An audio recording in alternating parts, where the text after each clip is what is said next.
Hello, everyone. Welcome to Toyeen Talks. Wow. Thank you for your likes, subscribes. Thank you for watching our videos. Thank you for everything. Thank you. Till I'll see you in my next video. Stay safe, stay blessed. I love you all. Bye.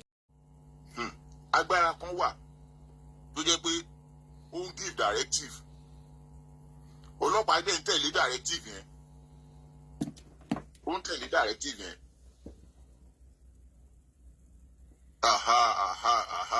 Kéèsì yẹn kò ń ṣe fake o, confam ni o. Àwọn méjì ni. Àwọn méjì ni.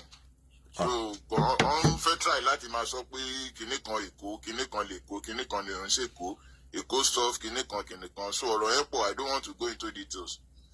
So ṣe rí ibi tọ́rọ̀ wà ń sìn. Gbogbo nǹkan tí ó yẹ kí IPO yẹn láti ìbẹ̀rẹ̀ kókó lọ sí court. Ká ní IPO yẹn náà nígbà tí IPO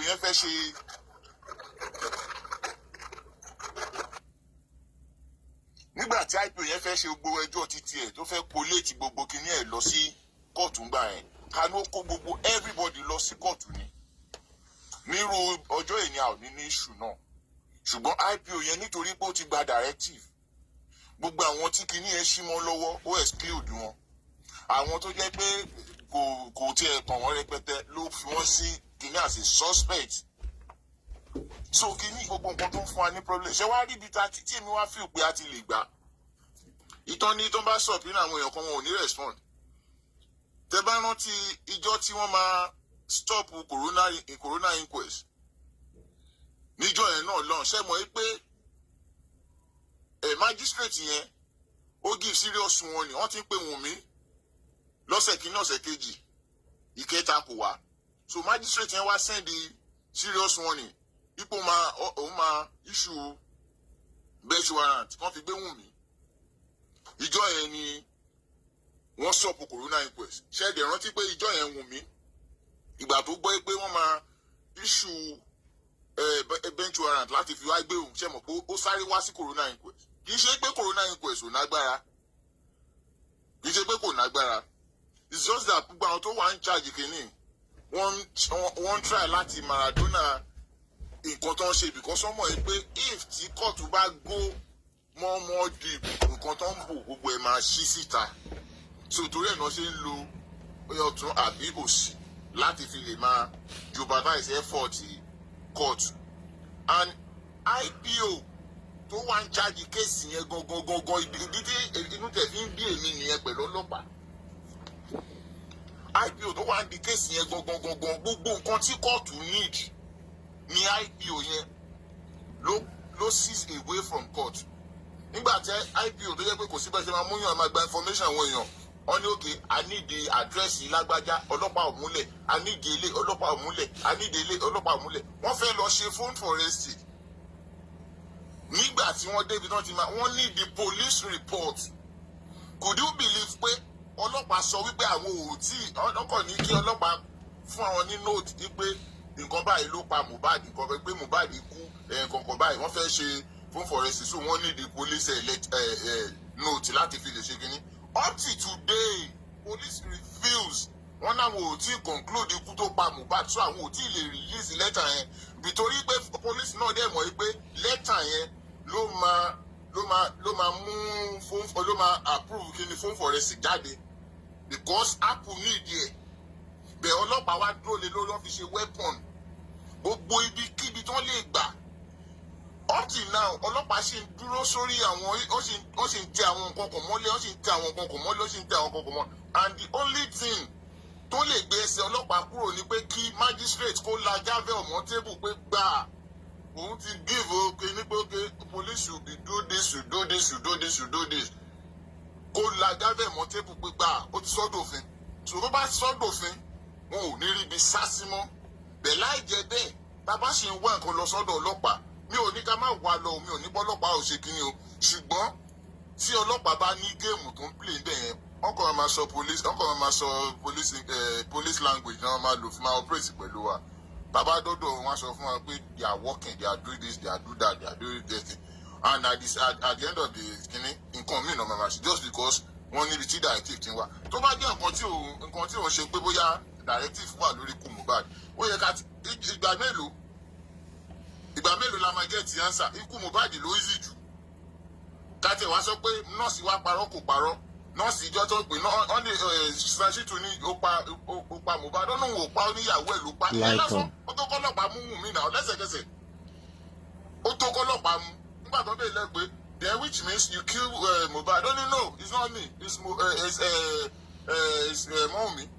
ìyẹn lásán the next thing tọ́lọ́pàá bá fẹ́ ṣe yẹ kó lọ kíkì ẹ̀ ní straight okay èèyàn kan wá síta ó pariwo ó ní Wùnmí submit kí ló ti ń jẹ́ fóònù tí ó jẹ́ original tá a lè rí gbogbo nǹkan nínú ẹ̀ gangan dípò mú yẹn dání wá mú fake yẹ tọ́lọ́pàá bá fẹ́ ṣiṣẹ́ lẹ́sẹ̀kẹsẹ̀ ọlọ́pàá fẹ́ gẹ̀ẹ́tì nǹkan tó ṣẹlẹ̀ kó tó pa Mohbad kò sí nǹkan tó ní kó má gbé Mohbad okay Wùnmí that phone ó yá bring it down to the station gbogbo yẹn ò sí ń bẹ̀. I know police more than everybody because èmi àti ìyá mi ti ń gbé almost 30 years tí ó dẹ̀ jẹ́ pé mo mọ trick ọlọ́pàá mo mọ ṣe ń ṣigbá ọkọ̀ máa dribble wa wọ́n dẹ̀ máa fún wa ní ọ̀rọ̀ wọn pé yes we go to do this we go to do this we go to do this we go to do this so ìdí ẹ̀ lèmi ṣe feel pé tí a bá tẹ̀lé corona inquest okay fact finding ni o kò ń ṣe fact finding o wọ́n sì fún magistrate tó wà ń bẹ̀ ní agbára pé tó bá ti lè lu gavel mọ́ tébù gbà egbò nǹkan tó bá sọ ó ti dòfin tí ò bá nágbára ni kò ní sọ wípé òun máa issue bench warrant láti fi píìkì Wùnmí kí Wùnmí dẹ̀ sáré wà náà agbára sì wà ń bẹ̀. Okay, sir, you can round up. Bye. And ẹlẹ́ẹ̀kejì sir it's not as if I'm not supporting Yomi ìjọ tí Yomi arrest èèyàn mẹ́ta mo bọ́ síta gbangba mo sọ pé okay eléyìí let us give it to Yomi I support him mo pé Yomi tó ṣe yìí okay àti sọ pé àwọn 15 tó wà nínú ilé yẹn kan mú wọn ìtàn ṣe yìí ó ti rí àwọn èèyàn báyìí mú náà ṣùgbọ́n ìjọ kejì Yomi tún jáde ìgbà tó máa sọ̀rọ̀ ó kò bẹ̀rẹ̀ sí condemn bàbá ó kò nail bàbá ibi tẹ́bi ti máa ń get it wrong pẹ̀lú ẹ̀ yẹn pé no. ẹ má lọ bẹ̀ ẹ má lọ. when you are doing your job náà mo kọ ẹ mọ̀ pé ó lè wà níbi kó máa gbọ́ kẹ́gbọ́n kakọ̀ fi mọ my stand ni Yomi when you are doing your job do it fi man yìí sílẹ̀ ṣe títí ẹ kò sẹ́ni tó ní o má ṣe títí ẹ but man yìí pé wàá máa condemn ẹ yọ kúrò nínú títí ẹ má tiẹ̀ wo side ẹ wọ́n kọ́ má ṣe títí ẹ lọ tó bá tí ẹ kó ń lọ tẹ̀sí ẹ kó máa ṣe tiẹ̀ lọ kó fi bàbá Mohbad lẹ̀ sáyẹ̀ á rí pé ọ̀tá tó máa ní kó máa lẹ̀. Ọláṣẹ́ ni. Ọláṣẹ́ ni Yomi ti gẹ̀ẹ́tì gbogbo yẹn má jẹ́ ká tún tó ẹ̀ lọ ní ìfọ̀ ìjọ. Ẹ má ní bí Yomi sílẹ̀. Let's take Yomi now. Hold on. Hold on. Expander. Hold on. Kábíyèsí fẹ́ sọ̀rọ̀. Okay. Àwọn onígbò yẹn ń fẹ́. Mo ti náà wá sí ìlú ìpínlẹ̀ o. Now, ṣe rí àwọn nǹkan ni mo kàn fẹ́ kí gbogbo wa understand. Torí ẹ̀ ló fi jẹ́ pé tàbá gbé cup sílẹ̀, we will see that shape of the cup in a different perspective. Okay, ibi tó bá kọjú sí èmi lára cup yẹn, ó lè jẹ́ pé wọ́n ṣe design sí. Ibi tó bá kọjú sí ẹlòmíì ní other side, ó lè jẹ́ lórí kìíní ló wà bẹ́ẹ̀ kó má ṣe any design there. But we're still talking about same cup. Okay, and we need to have this at the back of our mind. I'm on a different view. The same issue does not mean either of us are wrong. Okay, now let me come to my point. You see, when we're talking about police in Lagos State and in Nigeria as a whole, now, crisis one of the because for our belief, we believe they are not working or they work for the rich and not for the poor. That is our belief. And in most cases, we have instances, issues, or cases to cite to back it up. Okay? Now, let's come back to this issue of Mohbad. And some of us that live abroad, we tend to forget at times that big policy in the car was to Mayor, thank you. The system in the car was to some of us do not even try to know the constitution of that country called Nigeria. That the Mope is really Kaluku, they're not using same constitution. But after my equates, issues, it's a minute one should by white or we should by you without going through or taking the patience or him to know. Bow now only yes. Now let me come back to my point. Nígbà tí issue Mohbad ní ìbẹ̀rẹ̀, all of us, ọlọ́pàá òṣìṣẹ́ ní gbogbo wa sọ, our station settled, and if you back pé ọlọ́pàá òṣìṣẹ́ ọ̀. But nígbà táwọn èèyàn kan dé, and let me go to the point not to say èèyàn kan, when you came to the black app, he was able to get into some area, okay, and his analysis does not go well with some people, simply because those analyses ask questions, reasonable questions, okay. With the Western world, talk about in the first instance, or be a reporting below, or the bill anyway, or not Paloma, no Maku going to one lay. Meaning, I know you putting on the first to my put on my big policy, but things are now changing even back home. Talk about you need to report so that I need the only death certificate or doctor's report, blah blah blah, and all the rest. Now, not to take much of our time. When Yomi was like, Baba even said it himself, with intention to come up Bubua. And in Nigeria, it doesn't work that way. Baba the other Western world, and yes, Olopa arrest everybody straight away, but it doesn't work that way in Nigeria. In some cases, okay. Now, Yomi castigate Baba, Yomi never said Baba, only knew that. Yomi never said Baba, only knew. Yomi never said Baba, what justice or money. Everybody to buy, I stand to be corrected, everybody to buy the material of the survey, they can bring it forward. But what Yomi will say is that, for example, when this station tí wọ́n gbé ọmọ wọn lọ complaint pé wọ́n pa ọmọ àwọn wọn lọ complaint pé wọ́n fẹ́ gbàwé ni, that doesn't go well with some people. Ara kan tí wọ́n ká against Yomi ni, which are bitter truths. And so many more Kamaka are willing to go. So that now, Yomi now started his own, police are not working, these are the same police work that we said they were not working. When Yomi went to that police station, they started working with Yomi. And when we at number one, even before issue they started working with Yomi. And they were working with Yomi. So he has nothing to do with whether they call game number one, Delese or whatever. If you take your case to the right person, and automatically do one day. Like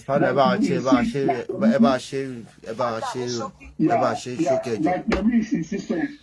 Okay, we will get to where we're going. Why I'm not pointing out is that Olopa has been working.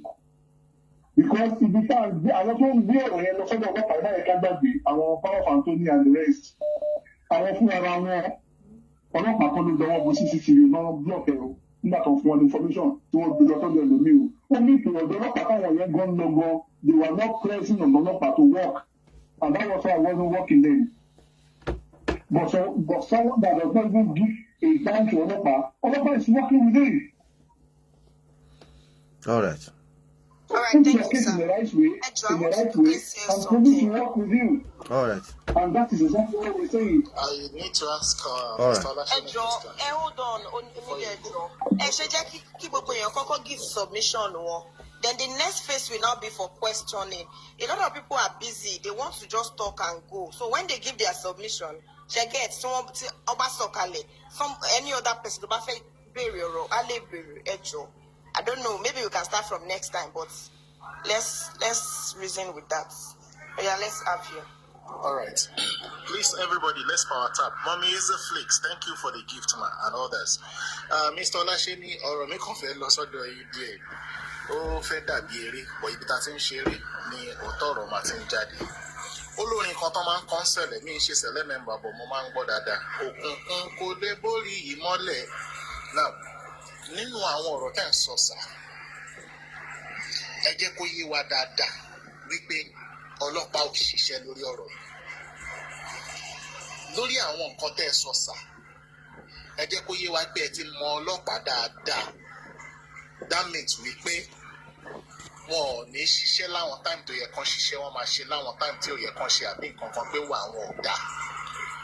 To you as a man of God kí ni ìyàwó yín ṣe nínú pólísì yẹn nínú àwọn ọlọ́pàá yẹn gbọ̀ngàn sàtọ̀ ti kúrò ṣíṣe ọlọ́pàá nìkan ló wà tó lè ṣe nítorí the way you're saying it ẹ̀ ń ṣe bí ìgbà tó ìwà wọn ò dáa rárá kí ni ìyàwó yín ṣe ń bẹ̀ àṣìránṣẹ́ Ọlọ́run torí mi ì rí ìbáṣepọ̀ kan tó yẹ kó wà láàárín òkùnkùn àti ìmọ́lẹ̀ tíwà wọn ò bá dà tí kò sóòótọ́ kan tó lè ti Jerusalem wọn wá I will not is a suggestion sir ẹ má bínú sir thank you sir and it's also a question ẹ ṣé sir. Yeah, keep boss. Please don't answer. Okay. Mr. Olaṣeni. Mr.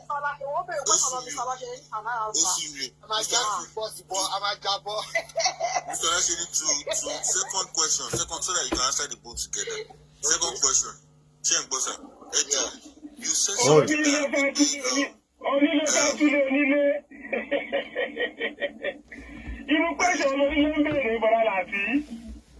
mi ò mọ̀.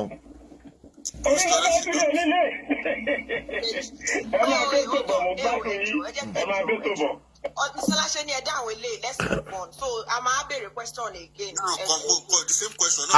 Kí ló dé tẹ́ fẹ́ máa béèrè question lọ Mr. Ṣeni? My down, mo ready. My question is, èmi ò tiẹ̀ nípa kíní. Now you said something about pé wọ́n fẹ́ ṣe fún forensic. Pé ọlọ́pàá ò fún wọn ní letter, àbí? Yeah. Two ni pé any son and there's always room for and you can go to the court for a court order to summon the police. Why can't our legal team go ahead? At the son, èmi ò ṣe lawyer. Kí ló dé tí son wò lọ sí court? Kàn lo influence wọn, kàn fi submit application. Kàn gba application jáde, kàn fún ọlọ́pàá gbòkè lẹ́tà tá a béèrè lọ́wọ́ yín ẹ fún wa a fẹ́ fi ṣe phone forensic. Mr. Olaṣeni, I am IT personnel in me, so and I know what I'm saying. Want to get all those things. Do you understand? Ìyẹn báyìí, àbùtù gbàgbé second question mi. But ẹ ní ẹ mọ ọlọ́pàá dáadáa. Bí ìyàwó ti ń ṣe jẹ́ ọlọ́pàá làwọn kan náà ní ọlọ́pàá as ẹbí wọ́n dẹ̀ mọ bọ́ yẹn ń ṣiṣẹ́. So we can't condemn all the ọlọ́pàá quote and unquote. Ẹ jọ̀wọ́ mi dáhùn question yẹn pé kí ló dé tí legal team ò tí ì lọ sí court láti gba lẹ́tà láti sọmọ ọlọ́pàá ẹ ṣe. Ṣé anybody tó fẹ́ béèrè àbí kí n dá? Ẹ dáhùn question yín, ẹ dáhùn question kálí. Ẹ má jẹ́ ká pẹ́ lórí ẹjọ́ tó Ọlọ́run ó ti ń fẹ́ boring. Okay, question àkọ́kọ́ látọ̀dọ̀ onílé. Onílé I'm a prophet. Everybody knows me, even in my church, in New York, I'm the head of the prophet and prophetess. And I carry my cross. I'm not going to carry my wife's cross. My wife she's not going to carry my cross. All right. And you just in Baku, I will only my diko to arati me ni confirm me. Only say lekon de man sọ pé wa ni yo dúró níwájú Olúwa àti ìwé àti àgbà a ó sì rojọ́ wa. It doesn't say ìwọ àti ìyàwó ẹ máa dúró ti tèmi máa jí nǹkan tí mo ṣe fún Ọlọ́run. Ìyàwó mi will also do her own. I have figured out the one way. Àgbélébù ti tiẹ̀ ló gbé yẹn. Àgbélébù ti tèmi ni mo gbé. Okay, tẹ́ bá tún fẹ́ mọ̀. Ṣé nínú platform àwọn tó mọ̀ mí wà ńbẹ̀. Mo ti ní ṣùgbà tí mo wà Nàìjíríà tó jẹ́ pé DPO station tí ìyàwó mi wà. Ó pè ìyàwó mi pé kó leave àwọn tó máa lọ arrest. Ìyẹn tún ń kọ́. Àwọn èèyàn wà níbí. Ṣé àwọn yín ṣì ń ṣọlọ́pàá dì sí ni? Ó sì wà lọ́lọ́pàá mo ní Ìkẹjà ló wà senior police officer ni. Ẹ̀yin dẹ̀ ń gba Amẹ́ríkà. Yes, now. Torí ẹ̀ ó ní kí ló fi ṣe l'Amẹ́ríkà pé kí ló fi ṣe ní ó kàn máa ń wá akọ̀ṣe ẹlùdí pẹ̀lú. Mr. Sheni. Yes. Bẹ́ẹ̀ ń gbé nìyẹn, ìyàwó yìí wà Nàìjíríà, yìí wà l'Amẹ́ríkà. Èmi àtàwọn ọmọ mi wà ń bí báyìí. Èmi àti àwọn ọmọ mi lájọ wà ń bí, gbogbo àwọn ọmọ mi lájọ wà ń bí. So òun dẹ̀ ó kọ tó bá ti ṣiṣẹ́, tó bá ti ní ọ̀fọ̀, tó bá ti ní vacation ló ń bọ̀ ní Amẹ́ríkà nìyẹn. Ó ní òun ò lè wá ṣẹ̀ṣẹ̀ ohun tó ń tí ń sọ yes ma fún kó ṣẹ̀ṣẹ̀ wá máa ṣe iṣẹ́ kan tí ò ṣe kinní nígbà yìí ó ní òun ò lè ṣe. Hold on, hello. I'm not going to force her. Sorry, I just want to say something, sir. You see, yeah, when we want to talk about this phone forensic thing, only the police can carry out a phone forensic. Let us go back to when this whole case started. I'm sure the reason why the police did not even bother to have a phone forensic was because they had a confession already from the nurse saying that she admitting it and saying she injected Mohbad. So that was why the idea of having a phone forensic was not carried out by the police. Now, if Baba legal team wants to have the police to have a phone forensic, they have to provide a new lead. And Baba legal team cannot go and do phone forensic. Police doesn't need to give them any letter. It is the police that will do the phone forensic themselves on a maybe if there's something new and evidence to force their hand to do it. Just like what Mr. Yomi is doing right now. There has to be Mr. Yomi having the police to do a phone forensic is because there is a new lead that Mr. Yomi is presenting to the police. So if Baba has any lead, anything, any evidence that he hasn't given to the police a few months ago, let him present it now to the police and see if the police refuse to still do anything with the new lead, then Sanshitu can take the police to court. That's only how that's the only way this can happen. So for the police, let us blame them wisely. Oh yeah. If Mr. Yomi right now decide to blame the police, we will understand because he has done all that he should have done. Thank you, sir. Olórí ọ̀rọ̀ yẹn Sanshitu ti sue anybody, ó ti sue ọlọ́pàá, sue gbogbo àwọn tó yẹ kó sue. Ẹ jẹ́ ká ní sùn, Sanshitu ti sue ọlọ́pàá ò ṣe nǹkan tó yẹ kó ṣe, ó ti sue igbá sue àwo. Oko sí déyàn kan ṣe lè nígbà tá a dé Apple, èmi fara mi lọ sí Apple l'Amẹ́ríkà bí báyìí. Wọ́n béèrè police kìíní náà. Nígbà tí àwọn èèyàn ń sọ, mo pe bàbá kí ló ṣẹlẹ̀ lórí ọ̀rọ̀ fún forensic. Ibi tá ti máa jẹ́ ti fàtì nígbà tó ń blọ́ọ̀kì ilé. Ókè kí ló ṣẹlẹ̀? Bàbá ní àwọn ọlọ́pàá ló yí àwọn sọ́tún yí àwọn sósì o. Mo dẹ̀ sọ fún ọ pé òkè kémi náà lọ ṣe findings, mo dẹ̀ lọ sí Apple office l'Amẹ́ríkà bí báyìí. Àwọn dẹ̀ sọ fún ẹ pé òkè it's very easy to do but àwọn máa need the police to prove it pé yes ẹni yẹn tó tọ́ ikú wà lórí ẹ̀ wọ́n pa so this letter is from police. All right, Mr. Sheni, ẹ jẹ́ ká move on. Are you satisfied with my response? Tí o bá satisfied kó lọ sí court. Very well, sir. Mr. Sheni, thank you, sir. Please, thank you. Nǹkan tí mo expect pé kẹ́ ẹ ti ẹ̀ sọ ni pé ó ń ṣe gbogbo ọlọ́pàá ni ò dáa because ọlọ́pàá náà la ṣe máa eventually lò. Nínú church èèyàn tí ò dá wà ń bẹ̀, nínú mosque èèyàn tí ò dá wà ń bẹ̀. So kò kí ń ṣe táyìn bá ti rò pé gbogbo ọlọ́pàá ni ò dáa. It means that we cannot get to anywhere with this justice. So that is my own view on that. Mommy, no, thank you. Mo dáhùn ọ̀rọ̀ yẹn pẹ̀lú ọgbọ́n ni. Because tí n bá ń sọ wípé gbogbo ọlọ́pàá kọ́ ló dá, it will look as if mo ń try láti máa bá àwọn kan jẹ́ mo ń paint ìyàwó mi good. But nǹkan tí mo fi lè summarize ẹ̀ ni pé my woman she's going to carry her cross while I'm going to carry my cross at the margin ṣe wà lọ́dọ̀ Ọlọ́run. All right, sir. Thank you, sir. God bless you.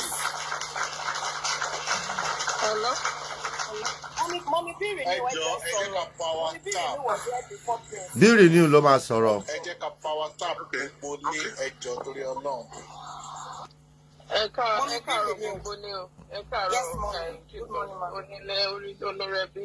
Ṣé wà? Ẹ káàárọ̀ o. Ewo lẹ ṣe. Mr. Andy, man of God. Good morning. Good morning. You know what I love about you? Your agitation. I love it. I love the way you always, talk about this justice for Mohbad, and it's well appreciated. But Cherry, but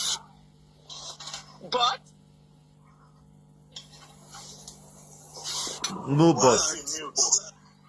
hello? No but. speak on mommy, speak on No, speak on. there's no but. Okay, Ogba, it's okay. So, sharing nǹkan tí mo kọ ibi tí mo tẹ̀sí kọ́kọ́ fẹ́ bẹ̀rẹ̀ ni pé mo fẹ́ totally support nǹkan tí kò fi sọ lẹ́ǹkan yẹn. Ṣẹ́rí àwọn hospital yẹn, they have their name to protect. They have their name to protect. So gbogbo ilé ìtakùn agitate tá à ní tí à ń kóra wa lẹ́mìí sókè yẹn, à nídìí gbogbo yẹn. Then two, ṣẹ́rí ìgbà tí mo rí kíní publication yẹn tí èèyàn kan rẹ́mi kan ló sẹ̀ǹdẹ̀ sí mi. Nípa the throne is shaking right now in Nigeria. It is really shaking. It is a big deal. So, me personally, I would suggest that our legal team probably take advantage of what is happening right now and put pressure. Lórí corona question, lórí corona inquest, lórí àwọn ọlọ́pàá. Because being Oshewa right now, it is divided. The political sphere of that place, Lagos State, and even the top, is really, really shaking. So let us use that as an opportunity now to mount pressure, to demand what we need them to do. Because think about riba in your column fi ko gbanle o. In your column malo. So if we use this opportunity to mount pressure on these people, I want to believe that something will happen. If we allow this opportunity to go away, we may not be able to get it again. Because this is a big deal right now. With what I heard and what I was discussing with someone, just like Mr. Lasheni was saying the other time. In fact, when that person was telling me, yes, this is deep. But I need to make use of that opportunity right now and stop dilly-dallying. Call out whoever you want to call out. Gbogbo petition, gbogbo kinito ti kotele. They should go back and put pressure on it. Can't put pressure on it. Can't demand for answers. And I want to believe they will. They will get the answers.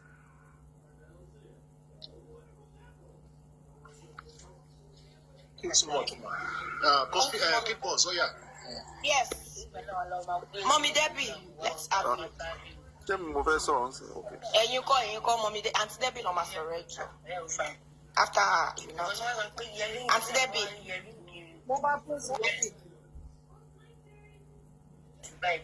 She's busy. One over Prince, okay, so Prince can have the floor. Please, everybody, let's power tap, please. Sorry, Prince. Good afternoon, everybody. Ekason, Upole ni mo ki o. Ọ̀rọ̀ méjì ni mo fẹ́ sọ. To back what Birinew just said. Sherry, nǹkan tó ń lọ lọ́wọ́lọ́wọ́ by now, and they make use of that situation tó ń go on in the government of Lagos State. Ìbá dùn dáadáa ká pé protest yẹn lè wáyé this time around to fuel some things. But apart from that, mo fẹ́ sọ̀rọ̀ kan nígbà tẹ́ ń sọ̀rọ̀ àwọn police kan òṣìṣẹ́. Mo fẹ́ mú wa lọ back tá a bá rántí ìgbà tí Yomi lọ sí zone 2. Yomi wọlé láti bẹ̀rẹ̀ ọ́fíìsì yẹn, inú àwọn ọlọ́pàá yẹn ń dùn pé wọ́n gbé kéèsì yẹn wá sí zone 2. They were rejoicing. Gbogbo bí làwọn àti Yomi fi sọ kí ní ẹ̀ tí a dẹ̀ rí tínú wọn dùn pé wọ́n gbé kéèsì yẹn lọ sí zone 2. Kí ló wá dé tí SAN kan wá pé Àbújá tí wọ́n wá dá kéèsì yẹn padà sí pàǹtì? But we too, we have a SAN tó yẹ kó tákù kìíní yẹn kó máa fi kọ́ bára wọn jà. Kò sí yẹn látọ̀dọ̀ tí wọ́n ń bíbà á ṣe yẹn. Agbẹnudúró akànwòrán. àwọn kan dẹ̀ ń fight, wọ́n fi owó, wọ́n fi agbára, wọ́n fi ipò, wọ́n fi ń ja ogun yìí lábẹ́nú. Nǹkan tó yẹ káwa náà máa lò. This Yomi that is working and he's telling us a lot of things.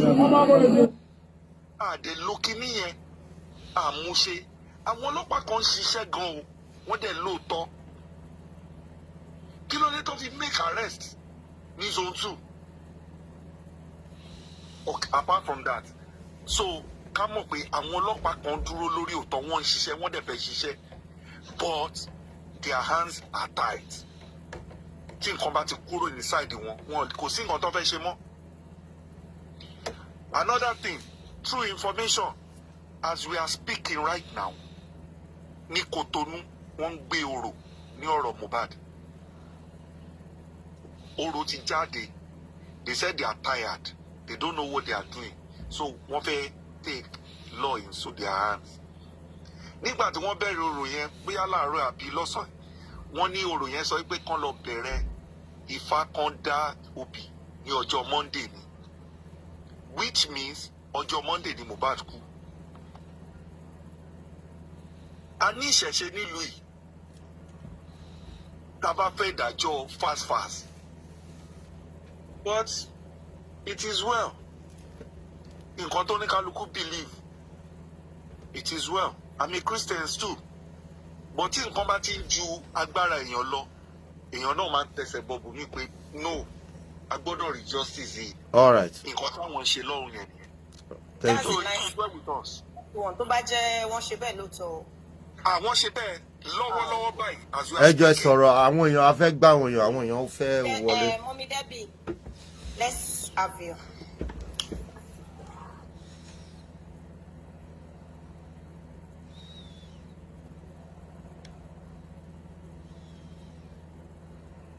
Debbie ò sí ń bẹ̀, onílé, ṣo fẹ́ sọ̀rọ̀ onílé.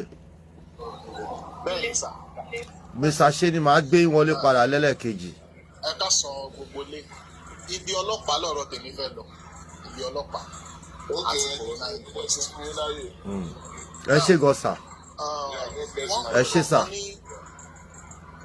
Compulsory evil. Òun lọ̀rọ̀ ọlọ́pàá to me lórí ọ̀rọ̀ kéèsì. Bí a fẹ́ bí a kọ̀, ọlọ́pàá a ní ìdíwọ́n nínú kéèsì. Ó láwọn ibì kan tí a máa dé ní court of law tó jẹ́ pé wọ́n máa give judgement ní wípé ó yá ọlọ́pàá ẹ lọ ṣe nǹkan báyìí tí wọn ọ̀dẹ̀ nílé kọ̀wé wọ́n máa lọ ṣe ẹ get. So kò sí bá a ṣe nídìí even magistrate kan ó dé court lọ́jọ́ kan ó ní tóun ò bá rọ́lọ́pàá òun tó ń gáìdì òun ò ní lè jókòó òun ò ní lè ṣe kankan ó lọ jókòó sínú ọ́fíìsì ẹ̀ náà ó lọ jókòó sọ́fíìsì ó lóun ò rọ́lọ́pàá tó ń gáìdì òun.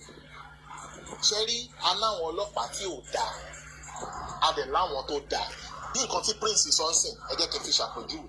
Àwọn ọlọ́pàá kan ló ń ṣiṣẹ́ látijọ́ ọjọ́ yìí náà tí wọn ò rí ordinary driver arrest ní gbogbo síìnì bí gbogbo síìnì ṣe tó wọn ò rí driver arrest. Nígbà tó gbé ọ̀rọ̀ yẹn dé zone 2 àwọn ọlọ́pàá kan náà tún nìyẹn wọ́n dẹ̀ initiate arrest èèyàn 3 lójúmọ́ kan.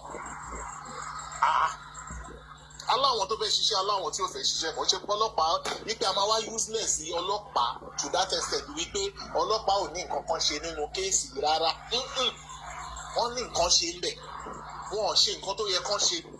Àìmọye mọ́tò lẹ máa dé díẹ̀ láàárọ̀ náà tẹ máa fẹ́ start tí ò ní start ṣebí tí yín ní pẹ́ ti fi bátìrì sínú ẹ start ẹ kò start ẹ̀ẹ́dẹ̀ ti ṣiṣẹ́. Àìmọye mọ́tò la máa ti ṣiṣẹ́ eléyìí tí Yomi ń ṣe yẹn is forcing the police to work. Ó ń tì wọ́n ṣiṣẹ́ nǹkan tó yẹ kán ṣe ni kò yẹ kán tì wọ́n agreed. Wọ́n gbà tó lè ti kọ̀ tán ti ṣiṣẹ́ láwọn aspect kan tó bá máa tì wọ́n ṣiṣẹ́ yóò tì wọ́n ṣiṣẹ́ náà. Káwa sọ wípé route tó ń lọ káwa máa condemn ẹ̀ rárá. Àwọn tó ń ṣe inquest fine wọ́n ń tú àwọn àṣírí kankan náà ń bẹ̀ náà. Ọjọ́ tí nurse wá ó béèrè question lọ́wọ́ nurse yẹn débi kan nurse yẹn wò bíi pé bàbá yìí kí ni mo ṣe fún ẹ. But expression tells me that so they are also working. But ẹ fi ṣàpèjúwe we have an heavy object níwájú wa ọwọ́ ọ̀tún wà ń bẹ̀ ṣó lè dá gbé ó ń gbé kò lè gbé tọwọ́ òsì bá support ẹ̀ tán bá jọ gbé wọ́n máa gbé nàún á gbé dórí àgbájọwọ́ la fi ń sọ̀yà nàún ọwọ́ ọ̀tún wa máa ṣépè fọwọ́ sí pé o ò ní nǹkan kan ṣe nínú ọ̀rọ̀ ayé mi sẹ́ kí tòsí náà wá máa sọ fọ́tún pé kò ní nǹkan kan ṣe a máa pẹ́ níbẹ̀ náà ẹrù tá a fẹ́ gbé yẹn ó máa wà ń bẹ̀. So wípé ọlọ́pàá ò ní nǹkan kan ṣe irọ́ ni wípé inquest yẹn náà ò ní nǹkan kan ṣe irọ́ ni both are important nínú kéèsì. So my own submission. Thank you. Thank you.